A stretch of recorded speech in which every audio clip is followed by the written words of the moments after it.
if we want something out of this competition, we are going to have to be much better, is what Arne Slot has said to Liverpool and his men. And I couldn't agree more with this result against Girona, a team that who is obviously punching up, a grade as compared to where they were last season. And we'll talk about what this win means and what all of the wins really mean from this Champions League campaign. And I think it means a lot. But that doesn't mean that we cannot leave room for criticism in this Liverpool team, because I think we could have done better, and I think we probably should have done better. I don't know if it was a selection problem. I don't know if it was a selection issue with Arne Slot. Maybe I'm being picky. You guys let me know. But this is what I see from the past couple weeks. This is what I'm seeing today, obviously.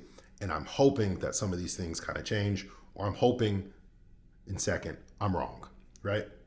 So to start out the game, it looked like we wanted this to be more of a training session than an actual Champions League match.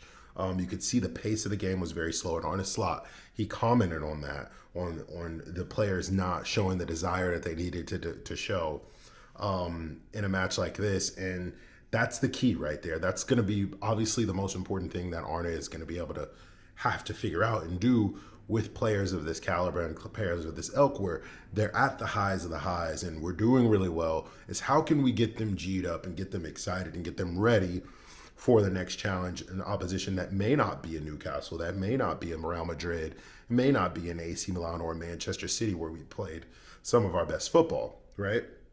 How can we get that, how can he find the balance to where he keeps these players hungry, but he keeps them fit, right? Or maybe it's a thing where he maybe shouldn't have played some of these players today. I know there's some of you guys out there that believe that as well. We'll talk about it then in a second. But Girona, credit to them, they identified that we were going to decide to play at this pace, and they decided to step on the gas, and they did. And some of their players, there's a young kid, I'm forgetting his name. He played in the middle of the park. Apparently, he typically plays as a winger. A young black kid. Keep an eye on him. I think he's Spanish. And I'm just totally spacing on his name, but he was classy today. Absolutely classy today. Was spraying the ball all the way around the pitch. I think it was Espray. I think his name was Espray. Yes. And because I remember I was like, Espray is spraying the ball everywhere. And he was very, very good. Keep an eye on that kid. I think he's one for the future. He's a huge talent. And they were using him almost as a linchpin for a lot of their attacks. Our midfield couldn't get near him. They just could not get near him. They couldn't touch him.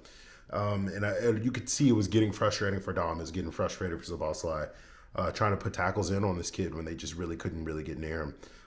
Very well played by the Girona coach and Girona and themselves, who haven't been having a great season and a great Champions League campaign, or at least not compared to them what they were doing last season. But Alisson, let's talk about him. It's like he never left. And I know, like, duh, you're working your way back up towards fitness, and it's obviously expected for you to be still playing at the highest level because you're training at the highest level. But of course, it's completely different going into a game and versus training, right? There's two completely different things. But it looks like he didn't even miss 2 months of action. And for me, I think he was the difference maker, and I think he was man of the match. It's pretty easy. But let me know what you guys believe down below. Who was your man of the match today? I know Robbo ended up getting the man of the match today, but for me, it's Alisson. Comment down who your man of the match was, and while you're down there, leave your thoughts on the game as a whole today. Did Arne Slot get the team selection right? Do people need to be rested? Do we need to rotate? What needs to happen next? Now that we only have 2 games left and we've pretty much qualified for the next round, what would your next lineups look like? And if you are new here, make sure you're putting where you are watching from. This thing's going all around the world. I'm in St. Louis, Missouri right now. Tell me where you're watching from. And then make sure you guys hit that like button. And of course, subscribe if you love the video. But let's get back into it. That leaves the rest of our keepers in a little bit of a peculiar position, right? You got Calier, who is a great keeper. But I think games like this, I think it highlights the difference between a world-class keeper, which is Alisson, and a great keeper, which is Callagher. And if you're telling me, I bring to you, unbiased, which keeper that you're going to sign, you're probably going to sign Alisson. And it's because of those little intangible things that Allison can do. The impossible stops, the leadership, the stops that almost are equivalent to a goal in terms of how they raise the morale in your team.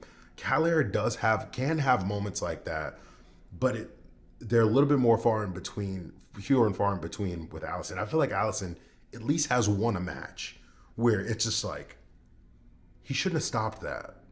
How did he stop that shot? And I don't know who coined the phrase, but I believe he's the Messi of goalkeepers. And I think we have the best one in the world, which kind of gives us a weird proposition of just like, okay, what do we do with Callagher? What do we do with Gigi Mamardashvili, who is one of the best young goalkeepers in the world right now, and Callagher, who is one of the best goalkeepers in the world right now, and Allison, who is potentially the best goalkeeper in the world right now. And we have all three of them on our payroll. So what happens next? I'm not sure. Does Gigi come in and he plays deputy to Allison and Callagher moves on? I think that's what ends up happening. I think maybe now that Allison is in his 30s, we start wrapping him in cotton wool, and maybe he's a special case kind of goalkeeper where he comes in the big games and he comes in the cup finals, and then Gigi plays the rest of those games. Is Allison even going to be okay with that? Because is he even at a point in his career where he should be okay with that? Those are the questions that you kind of have after a performance like this from Allison, and gives Arne Slot and the back staff a headache, but a welcomed headache, I think. But Mo Salah, let's talk about him. To the rescue. And again, it's a foolish foul from the Girona player, and it's a little bit of a light one, but you're not going to say it's not a foul, right? It's soft, but it's still a foul, all ends up, and it's foolish to do those types of things. And Mo Salah is undeniable from the spot. Missed that penalty against Madrid and said, I'm not missing another one. And it's so interesting to kind of watch Mo Salah's game evolve as he's been playing under Arne Slot. Mo Salah's game has kind of just evolved into something that's completely different, but still similar and familiar to what Mo has always been doing. But now he's adding another facet to his game, which I think is very underrated, which is his playmaking, which he was trying to really get going in that first half and create more for his teammates than actually go in and try to score goals. But I was watching Lawrence McKenna earlier today, and he made a really good point about Mo. And if you don't know who Lawrence McKenna is, he's a big Liverpool fan supporter and is quite famous in England. Watch his channel. He's really great. But he made a really good point about Mo Salah almost having a gravity about his game. And I loved that. And I've never heard anyone really kind of break it down in that way. But I think that's spot on. Mainly, and you can see it, right? Keying back and mainly on that stat where nearly 70% of Liverpool's chances have gone through Mo Salah, right? Literally 70, 80, well, not 80%, but 60, 70% of Mo Salah's or Liverpool FC's goals and all of the things that they've been able to contribute has gone through Mo Salah. And it's almost like he demands the play to come through him. I don't know if that's a good thing, right? You guys let me know down below. Is that a good thing? I don't know if that is a good thing, that Mo Salah has that type of game where he demands the ball. He has to have the ball, that everything is flowing through him, because then when he's not around, then what happens? And we're getting to a point where he potentially may not be around anymore, right? I know he's been offered another contract, but what if he decides to retire in the next 2 years or 3 years? What does Liverpool do for goal creation when we've relied on him so much, especially this season, but historically, since he's been at the club? He has been our main man, right?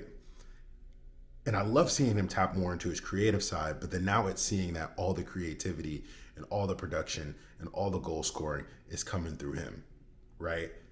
So I think instead of that being a good thing, I think maybe we should start looking at that as what needs to change in order to skew those numbers a little bit, where less opportunities start coming to Mo. He still stays as effective, but we start spreading the wealth around a little bit more. I think that's actually a healthier way to go about running a team instead of pumping everything through Mo. He's going to have a historic season this year. I already said he's going to finish on 50 goals and assists. He may do more. It may be 60. by the end of this. I wouldn't be surprised if he does. This is a Ballon d'Or type of season, which is another proposition. It's just like, do we just let Mo be Mo and let him just be a special player? Or do we try to find a foil to Mo? And that puts, for me, players like Núñez, Gakpo, Diaz, and Jota on the burner for me, on the hot seat for me. What's going on? Why are these players not finishing chances? And I know a lot of people are going to be drilling into Núñez, and Núñez is such a bad player, and this and this. I've read all of them all day long. For me, I'm also looking at, what about Gakpo? What about Diaz? What about Diogo Jota, right? Whose numbers are comparable to Núñez this season as well. And Diaz, who has done well to bounce back and done well to improve his numbers this season, but we're not seeing the consistency that we want to see. Where is the duo? Where is the Mane? Where is the Firmino that were the perfect foils for Mo? Where Mo still had all-star seasons, but less of those goals came from him, and they came from the other front too. I think you need to have hard conversations with those players if we're really serious about taking it to the next level. And this is just coming from a place of non-bias and coming from the heart, right? Because I could easily look at this game and be like, this was a fantastic game and to change nothing. But I do think we will get got if we don't make those adjustments to the front line. I think all the pieces are there. I think the midfield will start registering more assists. I think there will be more opportunities that open up for the midfield to score, and Dominic Szoboszlai to start shooting, and Gravenberch to get into better positions, and Curtis Jones using his mercurial talent, right? All of those things, I think all of those things come in line when you have more dangerous forwards that the back line is worried about, instead of closing down midfielders, right? So I may be wrong here. Let me know what you guys think. But there's also that other side. There's just a star man, and he's the man, and he's that guy. Mo is just that guy, and you give him the ball, and it's a one-in-a-lifetime type of player, and that's just what happened, like a Leo Messi. But then again, Leo Messi had Luis Suarez and Neymar, right? And Iniesta and Xavi, such great players that also were putting up Ballon d'Or type of seasons. And I'm thinking about, okay, yes, we do get the champion, or not the Champions League. I think we have a long way to go before we can start talking about winning the Champions League. But we do get a Premier League. Can we get another one and another one and another one? And I think that's when you need to have a team of world-class players. I think it's coming together under Slot, and that's what I love. That's what I love what I'm seeing with Arne Slot. But can these players go up one more level, one more notch? Can they do a Ryan Gravenberch? I want to see more of the players be able to do that, where they go from being good players to great players and great players to world-class players. And I think that's what we need to see after this Girona game.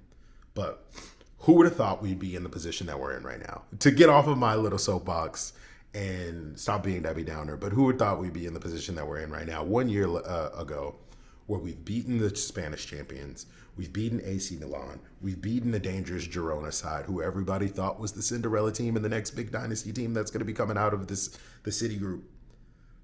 We beat Leverkusen, the invincible team, and we beat Manchester City, the treble winners, and back-to-back-to-back Premier League winners. That we beat all of them in a span of a month. I don't think anybody would. So you have to be grateful, 100%. And one bad game, and it's not even a bad game, we won. We've conceded one goal all Champions League and one goal in the Premier League, which is insane as well. But just because we have one bad game doesn't mean it's all over. We still have to look at what we've done and be really, really proud of this Liverpool team. But I think if we are serious about continuing this run and winning a whole ton of trophies, I think there will be some adjustments and some changes come January. And Arne Slot, I think, knows that too. So get ready for the onslaught, because I think it is coming this January. Get ready for the onslaught for their opponents, because I think Arne Slot is going to have absolutely no mercy this December and this January. I'm sure he's going to want to end this season, in this year more so, with a bang. But let me know what you guys think. Put in your comments down below. Who was your man of the match? Who do you think we could see move on in January? Who do you think we could bring in January?